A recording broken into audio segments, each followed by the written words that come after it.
Hi everyone, I hope you're well. I made a decision a couple of hours ago just to do a live broadcast today on the subject of stress. So I'll just wait for a few people to jump on. Hi Chris, how are you mate? I hope you're well. And thanks for the mention earlier on Chris. Hi Lewis, how are you? Good to see you guys. We need to get together at some point in time. Hope you're not too busy. So I decided this morning, or rather this afternoon, to do this subject of stress on a live video. Hi Jonathan, good to see you all the way from America. And Jessica, how are you? Hope you're keeping well. Thanks for joining me. So I was doing some filming this morning. In fact, I've been filming ever since yesterday. I've just been cooped up in my house. And Louis says, who, me, busy? Clearly not. Hi Surinder, good to see you. So I was doing some filming this morning and all day yesterday on for my membership site. I was just filming some new courses, and I like to pick out subjects that I think will resonate with everybody. And I've just completed 2 courses, and that's a load of videoing for each of the modules, obviously, for this video course. And one of those that I did, hi Legina, how are you? I'm Bobby, good to see you. And one of the courses that I did was how to overcome stress. And obviously I've done a lot of research on stress. I've also dug back into my own history, my experience, and what my clients have told me as I've been coaching them. And as I was doing this video, I just thought to myself, do you know what? Yes, people will come into the membership site and people will pick up on this, and my clients will get some value from this. But I really need to share some of the headline points from my learning and the learning of other people that would help other people in a wider context going out into the world. So I just want to share with you some of the tips, when I can get my words out, some of the tips and tricks and strategies that I use in my life to overcome stress. And I also welcome anybody else who might have tips and strategies. Hi Taj, good to see you. And Barry, good to see you Barry. Barry's an old friend, my very good friend, my best mate. Good to see you, Barry. So I just want to share with you the headlines of the modules I've put together for my how to overcome stress. And this really has come from my background. It's come from my experience, my research, and also stuff that I've learned from my clients in all the sessions that I've done. And clients are from around the world. And what I've realized is that stress is a global issue. You know, we all stress. But do we really understand what stress is? But let me just, before we go into that, let me explain how stress can manifest itself and what it can lead to. Now, when I was a senior leader in the police service, I was managing hundreds of people. And I would guess that one of the biggest causes of people going off sick resulted from stress. It was a high stress environment anyway, but people had problems at home, or people had problems at work, or they were feeling a bit overwhelmed at work, and it was a very stressful environment. And stress led to so many illnesses and sicknesses. Jassy, how are you? Steve, how are you? Good to see you. Thank you very much for joining. But stress doesn't always manifest itself as a mental condition or a psychological condition, but it also has some impact on your physicalities, on your physiology, and it can lead to all sorts of issues. You know, I've heard people with heart problems, and actually the heart problems have resulted from pressure and stress at work, or people who had bad backs, but actually when you look back, there's a psychological cause that led to the bad back in the second instance. And all sorts of other physical ailments. So stress is such an important thing for us to understand and to overcome. So I'm going to share with you some strategies, but please, if you guys have got any strategies at all, because I think this is such an important subject and such important information for us to share with the rest of the world, please, please, please, just comment on here. And of course, guys, I noticed 1 or 2 of you have already done it. Please share that, press that share button at the bottom there, and that will get this message out much wider into the world, because this is a critical issue that the whole world needs to get on top of, and we need to start doing something about this. Tanya, all the way from Jamaica, good to see you, my sister. How are you? Hope you're well. And Jack, good to see you. Are you in Switzerland still? And Sunil, good to see you. Thank you very much for joining. So guys, so what is stress? Now you see, the way I understand stress is that it is no more than worrying. So stress is about worrying about something that's going to happen in the future that hasn't even happened, something that you've actually got no control over whatsoever. So in essence, what we're doing when we're stressing is we're worrying about a future action or a future circumstance that actually hasn't occurred and therefore isn't real. So what I'm saying is that our worries, 80% of our worries never come to fruition. So things that you worry about, things when you're lying in bed at night and you're stressing about something, you're worrying about something.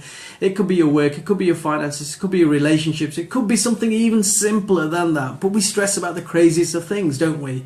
Our minds go crazy and our minds play all sorts of tricks on us. And we have this big cinematic screen inside our head that plays out a future scenario that we then get really, really worked up about and really worried about. I mean, I've had it many, many times in the past, so it's not as if I'm a person that doesn't suffer from stress. But I have strategies now that I use to overcome stress. Hi, Arlena, good to see you too. We've got a truly global audience here today. I love this. I think there's the minorities from the UK. This is what I want. I want this message to go out to the world. So please, guys, press the like button, press the love button, and press that share button. Let's get this message out.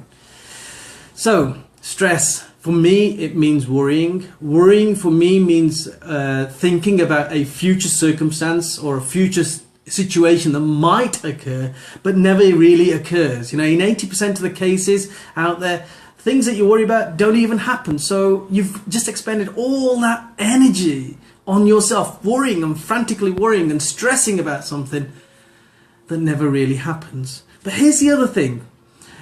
While you're worrying about something, do you think that you are performing at your best? Now, I know there's a lot of people out there saying, I do my best work when I'm under pressure, when I'm under stress. I get that. I get what they're saying. And they're actually talking about a different kind of stress, I think. They're saying that when I'm time-bound and things are happening in the last minute, I operate best at the last minute because I like that adrenaline flow and I focus and I am singularly focused on that one task. I can get it done. But is that really stress? Stress for me is when you have, over a period of time, you've worried and you're worried and you're worried and you're worried about something that you really have no control over in the future. And when you are in that state, I don't think that you are productive. And the chances are that whatever you're thinking about, you're going to manifest into your life anyway, because you are going to take action in accordance with your thoughts. You're going to take an action that is in accordance with the stressed out thoughts or worries that you've got. And if you're constantly worrying, you've almost convinced yourself that something is doomed to fail or something won't work out quite as you want, and you're constantly worrying about it, chances are your actions will result in that circumstance coming out, because your actions will be guided by your thoughts. So this is why it's so important for us to overcome stress and deal with stress much, much better. So I'm going to talk to you about 4 or 5 strategies. I've got my notes here from this morning. I'm going to talk about 4 or 5 strategies that I use, but there are many, many more. Guys, I am not the expert. I'm not the expert on this issue. I'm not the expert on life, but this is what I use. This is what's worked for me, and this is what's worked for my clients. So I'm giving you a tried and tested set of strategies that has worked for me and for many, many others. But you guys may have some amazing strategies yourself. Guys, we've got a truly, I'm just looking through the people coming on. Danny, how are you? Eve K, how are you?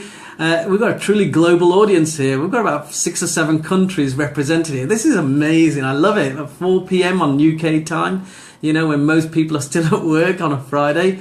Thank you so much for joining me. I really do feel honored and I feel blessed. Please just let me know where you are from, guys. Just give me a like, give me some love. Let's share some love between us. It's Friday after all. We should be loving each other. Hey, come on. And just let us know where you guys are from. I know some of the countries there. I can see some of the countries there, but just let us know where you're all from, so that everybody else who's watching gets a true understanding that stress is a global issue and we're all interested in it. So I don't know if you can hear that. Oh, lots of love coming there. Thank you. I don't know if you can hear that. I'm just going to go silent for a bit, but hopefully you can pick up the music that I'm playing. This is my first strategy, really. I use a lot of soothing music. When I'm working, I've always got some soothing music, some meditational music, some background music, some soft piano music. When I sit at night and Taj and I are talking away and we want some deep conversation, we always put some soft music on in the background, because I find that it helps me calm down. It helps me calm my thoughts. It helps me focus. It helps me to go within myself and actually feel much calmer and less stressed. I find that music has such an impact on me, and this goes hand in hand, I think, with relaxation techniques. Now, as many of you know, I'm a hypnotherapist, and so my job really when I'm hypnotizing somebody is to get them into the deepest state of relaxation. Hi Tony, good to see you, and Kevin, good to see you, and Lisa, thanks for joining, guys. And who's that from Netherlands? Eve K, of course you're from Netherlands, thanks. I'm loving where everyone is from. We've got a few more UK people coming up now, so we're bolstering up the numbers. So guys, to overcome stress, one of the things I use is a lot of soothing music. And as a hypnotherapist, relaxation, I understand the importance of relaxation, because hypnosis is no more than getting people into the deepest state of relaxation that they can do, and closing off that conscious mind that we're constantly rattling away, and actually getting into that subconscious mind. And it's just your subconscious mind that drives you in life. Okay, it's your subconscious mind that holds all those limiting beliefs. It's your subconscious mind that manifests a lot of your worries and your stress. It's your subconscious mind that holds you back, but also your subconscious mind that pushes you forward. So it's very, very important. And in order for me to get into that subconscious mind, what I do is get people into the deepest state of relaxation that I can get them into, so that I can talk directly to their subconscious mind. People are never really asleep, but they're just in the deepest state of relaxation. And that's the beauty of hypnosis. I was actually doing hypnosis on somebody very spontaneously. I went to see a relative who is suffering very, very much so from a very serious illness. And when I got there, I could see that they were stressing. They were worried. Oh, we've got India on the line now. Vinay from India, good to see you too. And Yakub, good to see you. And I felt the urge to get them into a deep state of relaxation, and also maybe put some healing thoughts into their subconscious mind so they can start healing their own body.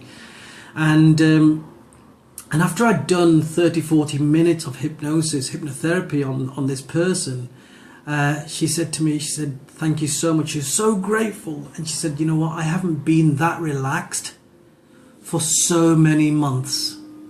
Poor thing, she had been stressing out. Of course, she's worried about her physical illness, but she'd been stressing out and exacerbating that illness by worrying and constantly worrying.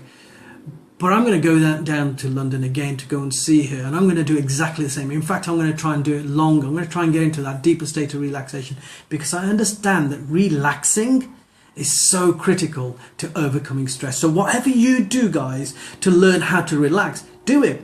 Whether it is soft music, which is my preferred option, whether it is deep breathing.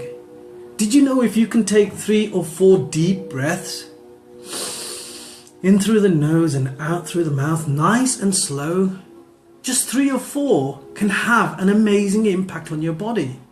It relaxes your body, it slows down your organs, it introduces more oxygen into your system that can only be good for you. And that's just with 3 or 4 breaths. Imagine if you did that for, I don't know, 5-10 minutes.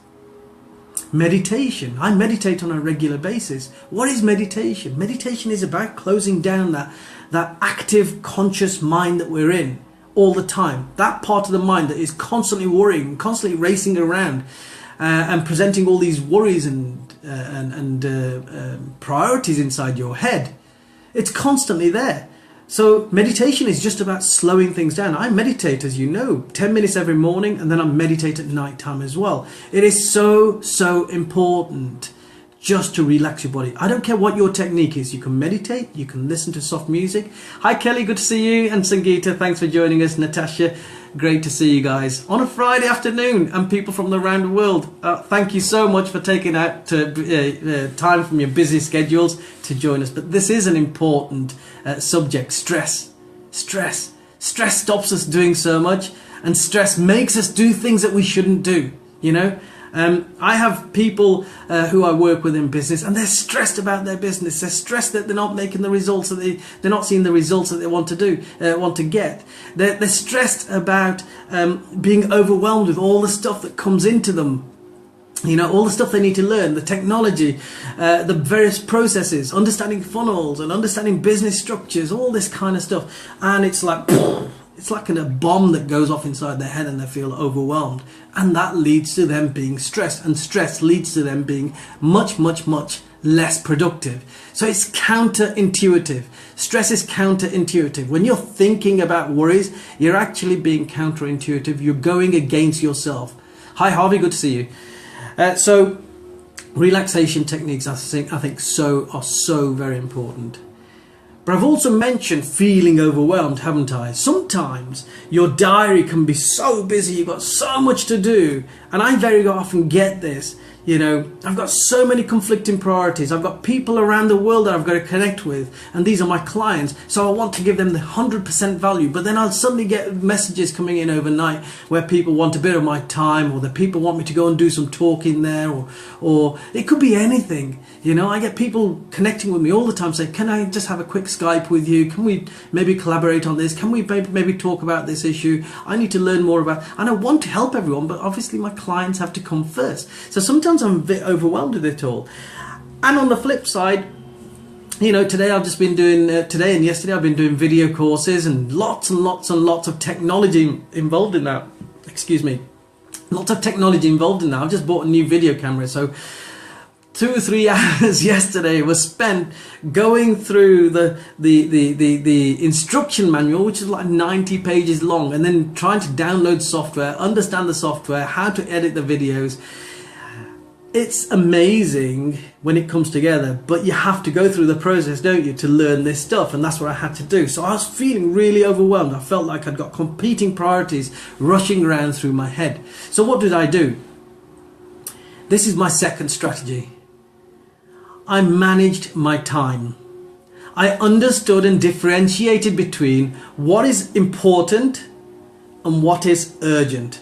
Now, this is something that I used to do regularly as a police officer. When I was managing departments, I used to get tons of emails coming through. I might get some operational incidents coming through, and some of those operational incidents were critical. I'd get members of staff wanted to talk to me. I'd got departmental businesses and priorities and meetings that I had to go to and make decisions on. So I had lots and lots of stuff, and thank goodness I had a PA that used to manage all this for me. Now I have to manage it myself nowadays, which is crazy, and I'm still getting used to that. Hi Kevin, good to see you. Kevin says, whiskey, the answer to and the source of all problems. Good to see you, Cole. You know what, Kevin, there was a time in my life where that was so true. You know, I stopped drinking 13 years ago, but there was a time in my life where I was a whiskey connoisseur. And when I was stressed, that was my solution. I used to reach for my best whiskey, depending on what my mood was. I used to reach for my best of my favourite whiskey and have a few tipples, and I was sorted, but I wasn't very productive because I didn't get much done. So managing your time is so important. So when you do your to-do lists, I'm guessing that all of you do it. If you're not doing those, then you need to do those. But don't just do a to-do list with just a list of actions. I want you to add 2 things into that: the what and the when. So what is it that you're seeking to achieve by doing this particular action, and when during your day will you do that action? Because what that will help you do is prioritize and differentiate between what is important and what is urgent. Because those things that you think are urgent aren't necessarily the most important. Somebody might come round at the last minute and say, can you do this? I really need this today, which seems urgent, but actually you're working on something that's far more important. Maybe you're doing something for your client. Maybe you're putting a profile out for your client, or you're getting some client notes sent out. That's far more important. You've got to get those things done. They're important, aren't they?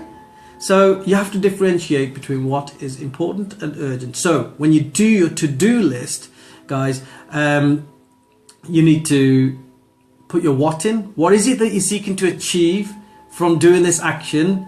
And what is it that when is it that you will do that action in order of priority in your list? So very important. Don't just inundate yourself with a whole list of tasks that you need to do and then blow your mind, because that's what's going to happen. Your mind will be blown. You'll wake up next morning, you look at your list and you think, oh my goodness. And Brian Tracy, a really great speaker, a mindset expert, used to say, eat your frog first. Now what he used to mean by that was, when you have your to-do list, put your most difficult task right at the very front. You know, that task that you really don't want to do. I don't know what it is. It could be anything. I mean, if you're running a business, it could be about, having a performance management talk with a member of your staff that's not been performing very well. It could be, talking to your accountants about some discrepancy in your business accounts. It could be that you have to address a problem that's going on within your company. It could be anything, something that you don't really want to do. Hi Darren, good to see you, mate. And Karen, good to see you too. Kevin says, I referred to my instructions for my dishwasher. An acoustic notification will be heard on completion of wash cycle. It beeps when it's done. Sort the wheat from the chaff. I love that, Kevin. Great analogy. Sort the wheat from the chaff. It was a phrase that we used to use in the police service all the time, and Kev is an old police colleague. Sort the wheat from the chaff. Everything. If you looked at everything in life, everything seems to be just raining down on you. But when you sort things out, you'll realize that only that much is important and the rest is not so important. If you put all your efforts into that 20% of stuff that is important, you'll probably feel that your life has moved on a hell of a lot more, and you will feel a whole lot better as a consequence. So that's my second strategy. It's about your to-do lists and managing your time. But actually, when you do your to-do list, be clever about it. So Brian Tracy used to say, just come back to this point, eat your frog. He used to say, do your difficult task first, because after that, everything else seems easy. Makes sense, doesn't it? So what I try and do nowadays is, when I do my to-do list, the most difficult task, the task that I really don't want to do, I will do that first. And if it takes me, 10 minutes, because some of these horrible tasks only take 10 minutes. If it takes an hour, I'll get it done. But after that, I feel great. I feel great, and I feel much more energized to do all the other tasks, and I feel less stressed about it. So that's my second strategy. Now, my third strategy is a bit of self-learning here. You see, I'm a people person. I'm a people pleaser. And in the past, people used to say to me, can you just? And I always said, yes, of course I can. Because I wanted to please everybody all the time. I've grown a bit since then. I've learned an awful lot since then, and I value my time an awful lot since then. But I hadn't learned the art of saying no.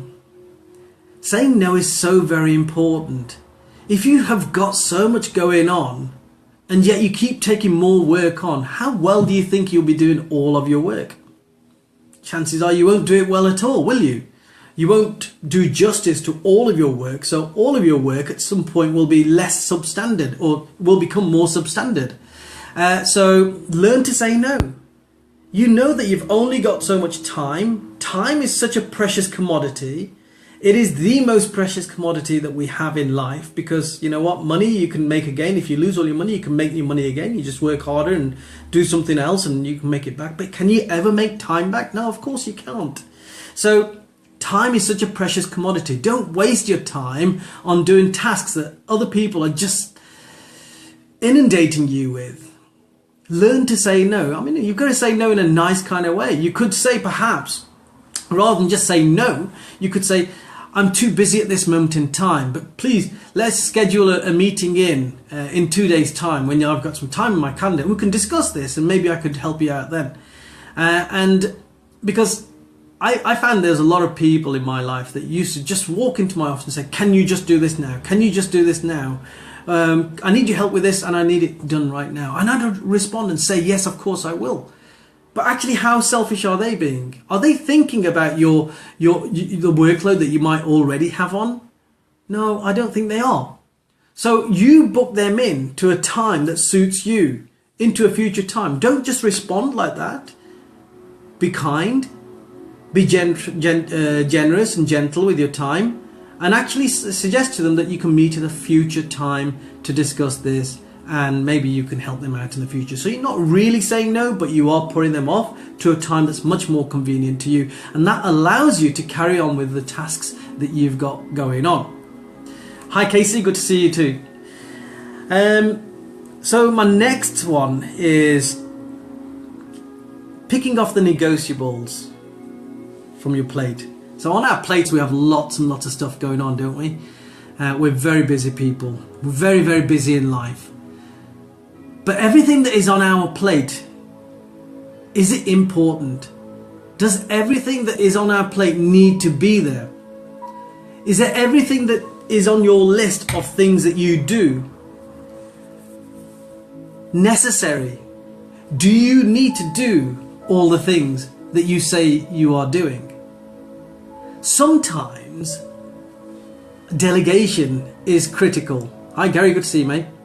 Sometimes delegation is critical. When I first started my business, I was taking everything on. I was doing everything because I wanted to save money and I wanted to learn, all the various aspects of my business. So, it came to doing logos, it came to doing videos, it came to writing books, it came to designing websites or aspects of my website and designing products and all these kind of things. I was just doing so much, and I realized I can't. This is not something that's sustainable. I can't keep doing this. My plate is now heaped. But actually, I had to ask myself two questions. Firstly, can I cope going forward doing and spinning all these plates constantly? No, because at some point in time I'm going to blow up and I'm going to get stressed out and I'll probably make myself ill. And secondly, have I got the skills to do some of these tasks as well as they should be done? And that was a clincher for me. And I realized that I needed to outsource and I needed to delegate, because there were people who for a fraction, for a very small amount, could do what I was trying to do much quicker and much cheaper, and actually save me hours in my day to focus on what I was good at, what the core of my business was. That's my speaking, my coaching, writing my book, creating products. That's what I was good at. So I learned that I have to give some responsibility away. And when I outsourced, when I delegated, with that, I also trusted. So I gave stuff away to other people, asking other people to do it. And I had to put trust in that. I had to take away the ownership of that to some degree, and not be watching people over their shoulder. Casey says, too overwhelmed, can I cope? Great question. Thank you, Casey. It's a real valid question, I think, for all of us. Hi, Lakshmi, good to see you. It's a real valid question for all of us. But outsourcing takes away so much pressure. Delegation takes so much pressure. How many of you truly can say that you delegate effectively? How many of you can say that you outsource effectively? Because there has to be a strategy around this, you see. The questions I always ask myself when I'm giving stuff away for others to do, and sometimes I have to pay for that service, is I ask myself, have I realistically got the time to spend on this? And is it taking me away from my core business? The second question, so I guess there's three questions. The next question I ask myself is, could somebody else do this job better than I could? And that's the clincher normally. And the answer normally is yes. And do you know what, guys? If you just go onto Fiverr, just fiverr.com, you can get someone doing something for you for just like $5. That's $5. It's less than £5. It's about £3 UK pounds. It's crazy money. And I remember when I was writing some ebooks, I wrote a load of ebooks, and I wanted to put these ebooks onto my website. I wanted to put one of these ebooks. In fact, the ebook that's on my it's on my website now, Affirm Yourself to Greatness. I wanted an ebook cover doing for it. Now, I played around with this for like 3-4 hours one day. I was trying to design this cover. I didn't have the right software. I was trying to do it on PowerPoint, trying to design this book, and it was wasted like 3 or 4 hours of my life. And those 3 or 4 hours I could have been pouring somewhere else, you know, into something far more productive. And in the end, I sent it to Fiverr, and do you know what, guys? In 10 minutes, for less than, for about £3, for $5 US dollars, this guy had turned it around, and I'd got my book, and I was able to put that book straight onto my website. So do you know what? Those 3 or 4 hours that I'd wasted, 2, 3, 4 hours that I'd wasted trying to design it, in a fraction of that time, I'd had it designed and put on my website. And I felt good, because all that pressure and stress was off me.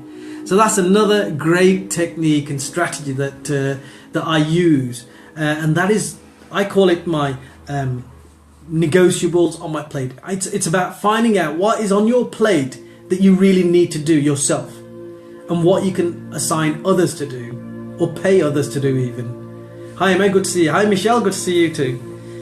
And another one, guys, is realizing that there's a difference between worrying about something and caring about something. Because when we worry about something, we're worrying about a future situation, a future scenario. We're not actually doing anything about that scenario. We're just worrying about a future scenario that might or might not work itself out. But worry doesn't lead to action necessarily.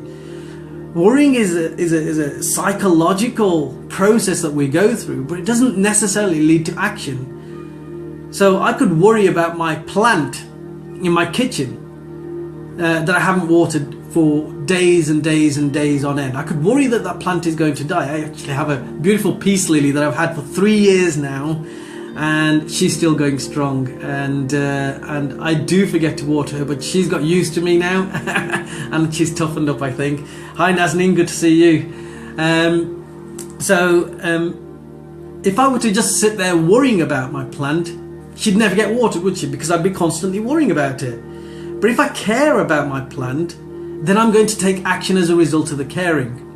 I could worry about my health, but what does that mean? Where does that take me? If I just worry about my health, I'm not going to do anything about it. If I care for my health, as I do, then I will have the right nutrients, the right things that I ingest. I'll take the right exercise. I'll do the right things.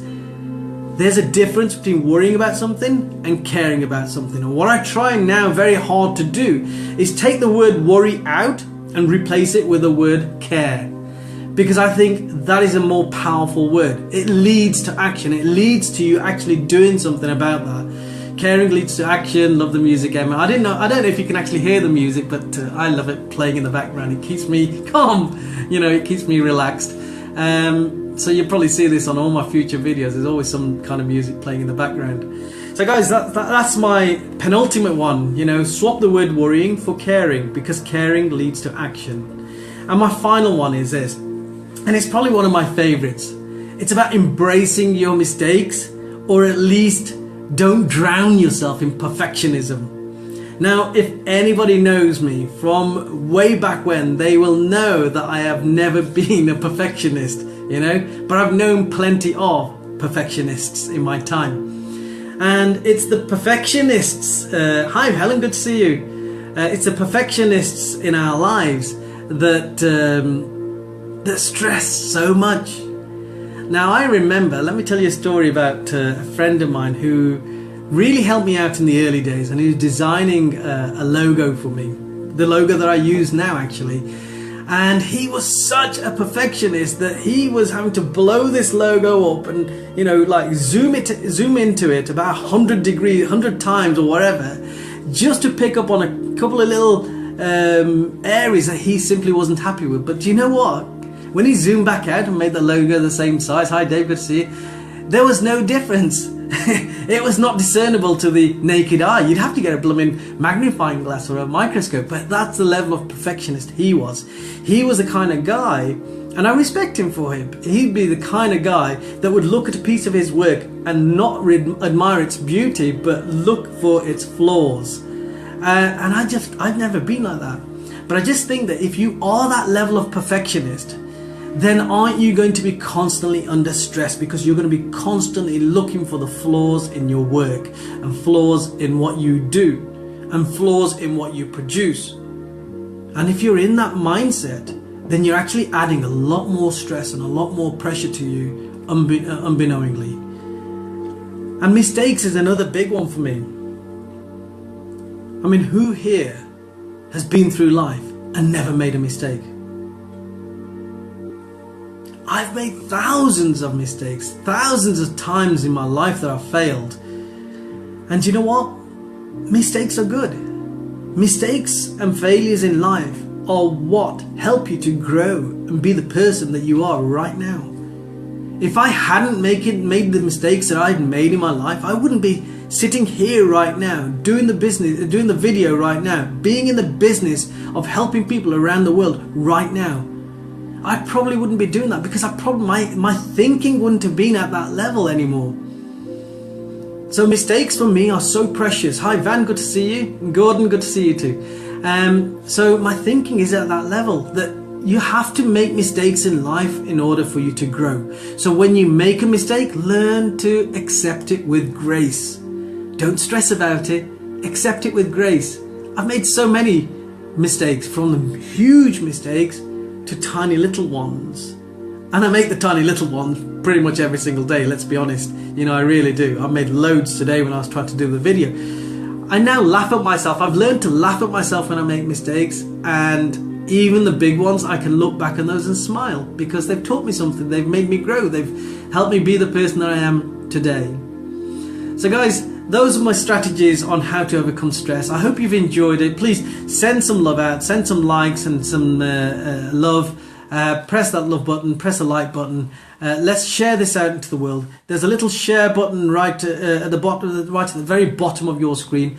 Press that share button. Let's get this message out to the world, because I think everybody in the world suffers with stress. Everybody in the world is worrying, and there is just no need for anybody to be worrying to the degree that they are doing right now. Just by sharing this, we can be helping other people around the world to learn some strategies that they can bring into their own life and improve their life.